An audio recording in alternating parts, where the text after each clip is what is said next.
Et comment ça s'est passé l'arrestation et puis les raisons et comment il est traité? Ben, pour l'arrestation, elle s'est déroulée à l'hôpital national où il était allé voir son frère malade qui est hospitalisé. Donc c'est là que les policiers l'ont trouvé.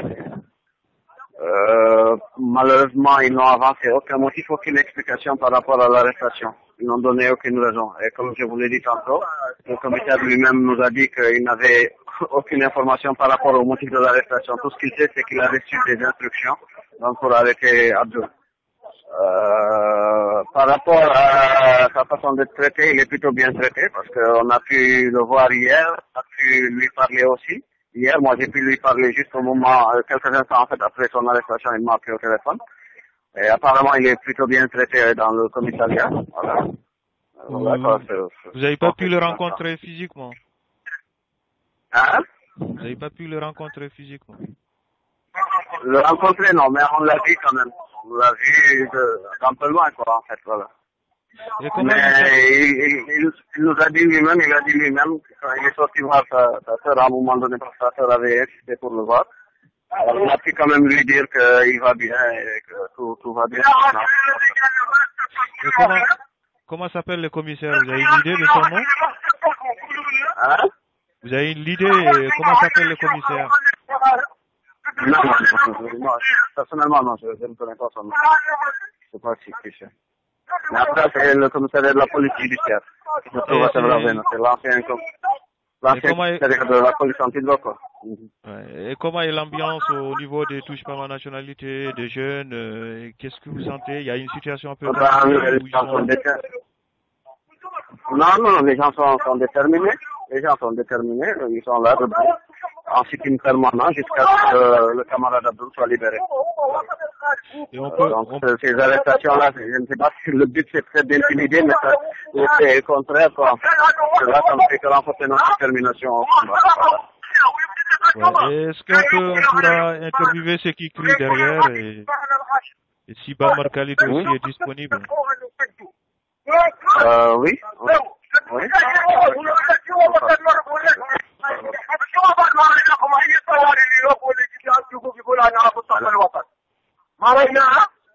Bon,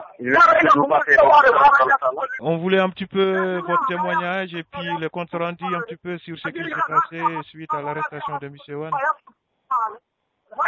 Oui, voilà, d'accord. Donc, ce qui s'est passé, c'est que hier, Abdul Biram Moramna, donc coordinateur du collectif pour la nationalité.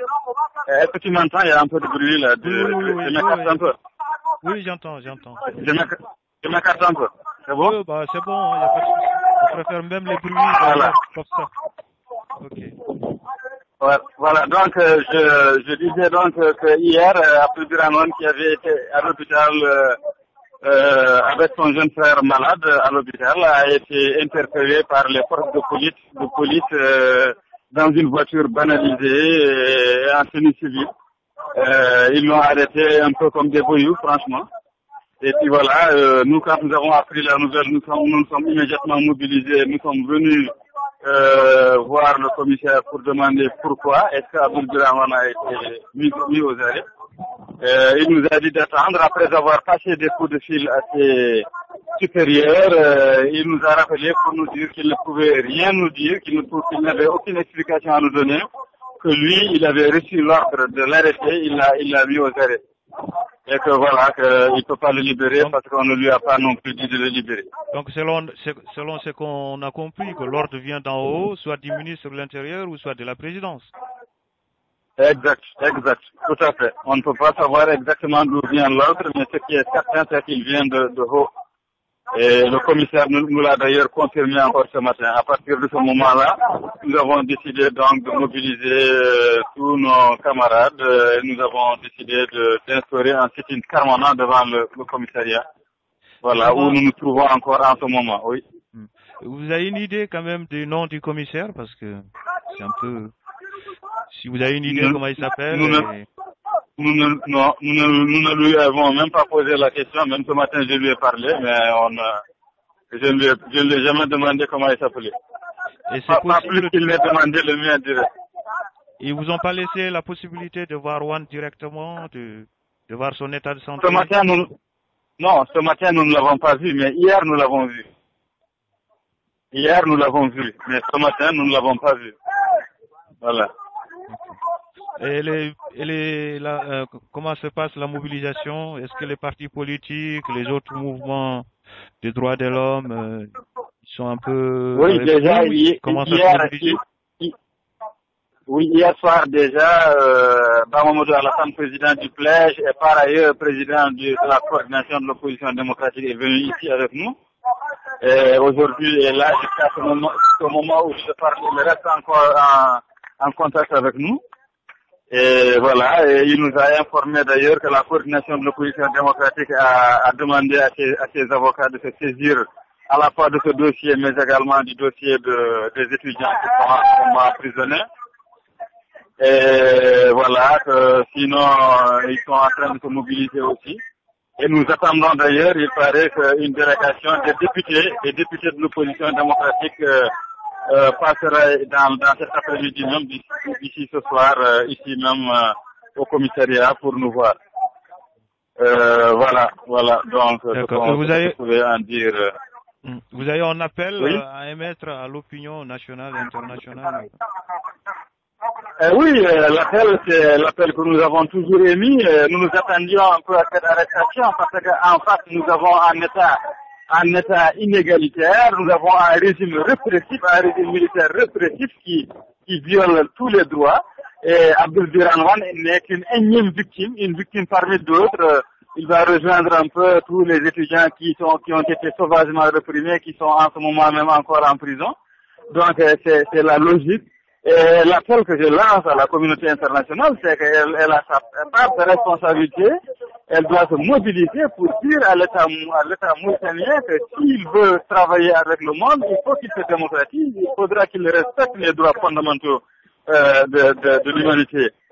Les droits à la liberté, droit à la manifestation, droit à l'expression libre de nos idées.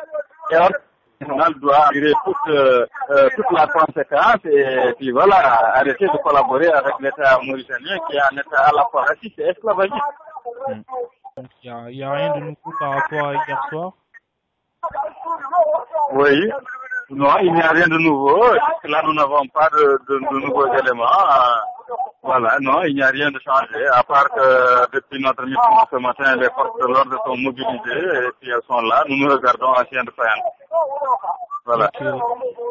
Ok. Donc il n'y a rien qu'à filtrer de son arrestation arbitraire? Non, absolument. On ne nous a rien dit à propos des motifs de son arrestation. Cela dit, il y a des hypothèses.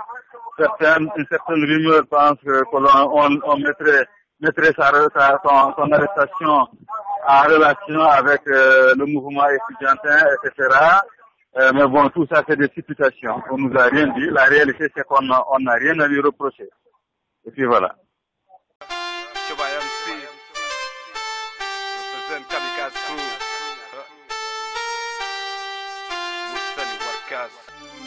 ni dey ko ni tan wano gila dawa dawi ha joni murtani waylaaki ko hamme elitana siidi mbaddi jungo e faandu goobe jiile hakkunde mabbe jam nyalla waalo jeeri e waalo kala laamido moobo muudo majja hakkunde felli laami tane fellana laami pewjo hande pirta jango oto joddo galle moƴƴo président général et ministre kambe tan kanti hen